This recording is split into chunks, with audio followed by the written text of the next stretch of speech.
Hello everybody, we have to cook here, staring at this puppy. What's up, puppy? You look really distressed. Let me give you a good idea of the location I'm at. I just went to the beautiful Harbor Freight Tools. I think I'm recording. And look at that beautiful historic landmark of fucking Circuit City. Oh my god. Who remembers Circuit City? So I sure as hell do. There's even one right by my house.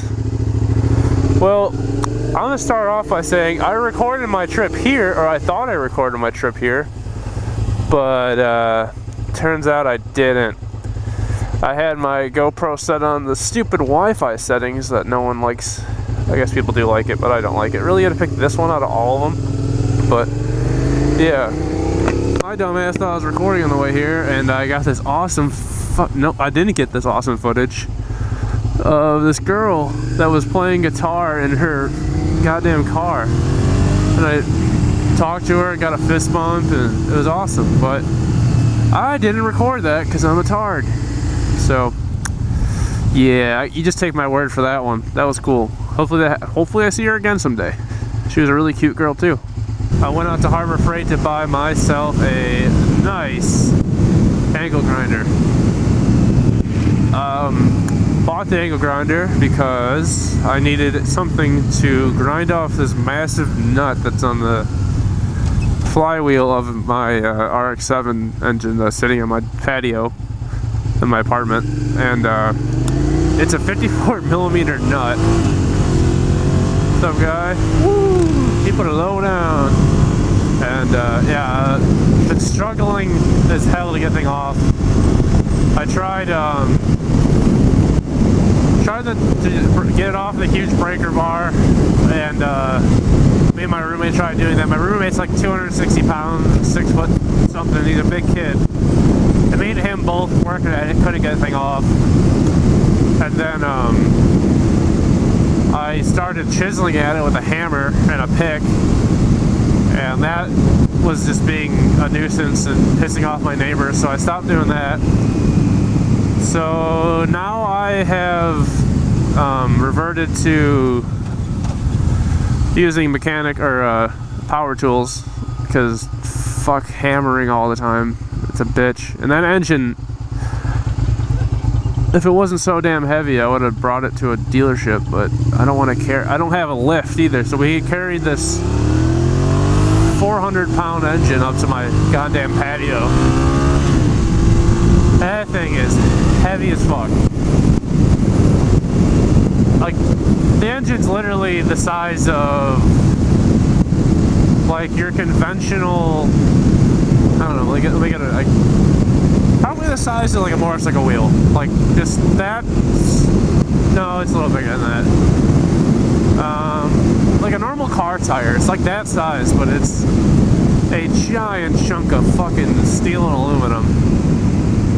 It is just so compact. Like, it's heavier than a fucking 4-cylinder, and it's smaller than a 4-cylinder. It's a 1.1 liter engine, and it's the fucking heaviest thing in the world. Like me, I've picked up a short block of a old Mitsubishi, not old, but a Mitsubishi 4-cylinder, and I carried that around for like a little bit, and that wasn't bad. But it took all of our strength to carry that fucking engine. That thing is so goddamn heavy, and there's no good way to hold it either. And it's leaking oil, it's slippery, and that whole project I created for myself was a real dumb idea, but it was a blast at the same time, so whatever.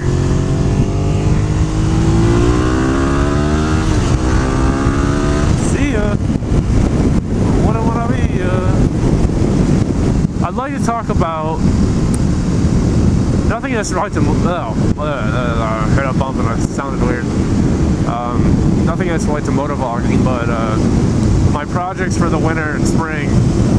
I've got 2 projects. One, I actually have the stuff I need to start doing it, but another one I want to just pile on top of myself for some reason, but I want to do it. So So the first one that I not have to do, but I really need to do done, or want to get done, is my RX-7. It's been sitting in my garage, or my parents' garage, for a month now. It needs a new diff that I already ordered. It has an open diff, but I ordered a limited slip for it. I bought on off some random, I forgot, I don't even know, it wasn't Craigslist, it was some random ass site that I found online. It was for sale for like 2 years and he still had it. I'm like, fuck yeah, I needed one of these. I'll be on that thing, working on that. I've got a new carburetor set up for it. It's Weber's, dual drive Weber's. It's already got the exhaust on it. I want to get new wheels and tires, but the bolt pattern that thing has is just ridiculously impossible to find. And then wheels, tires. I want to get new door cards, radiator. I might want to do a new clutch. Overall, I'm looking about $3,000 more, probably $4,000 into parts for that car. I bought the car for $4,000, so I'll be in that car like $8,000, so I'm not getting rid of it anytime soon. But it'll be a fun car. God, that's a lot of money. I just realized how much money I put in that damn car, but whatever, I already started it, so I can't really give up now. And then I want to start this project with get a older Honda Shadow and turn that into my own custom bobber. Another reason why I bought the cutoff tool, or the angle grinder, so I can chop up the frame and do all the stuff I need to.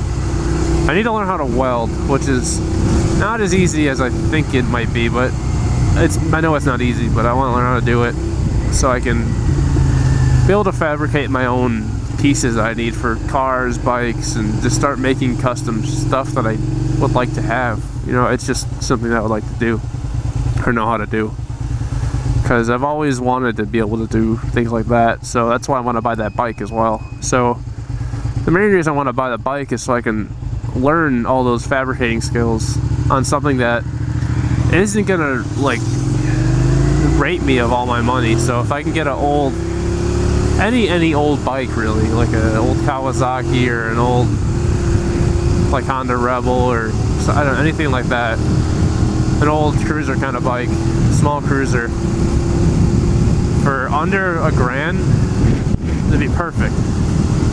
Something that doesn't necessarily run, I mean, as long as it was running and there's no engine issues like a rod knock or something like that, then it's pretty much perfect. I mean, if it needs a new starter, a new stator, or something simple like that, then whatever, but I'm not rebuilding an entire engine, because that's going to cost me a lot more than I want to spend.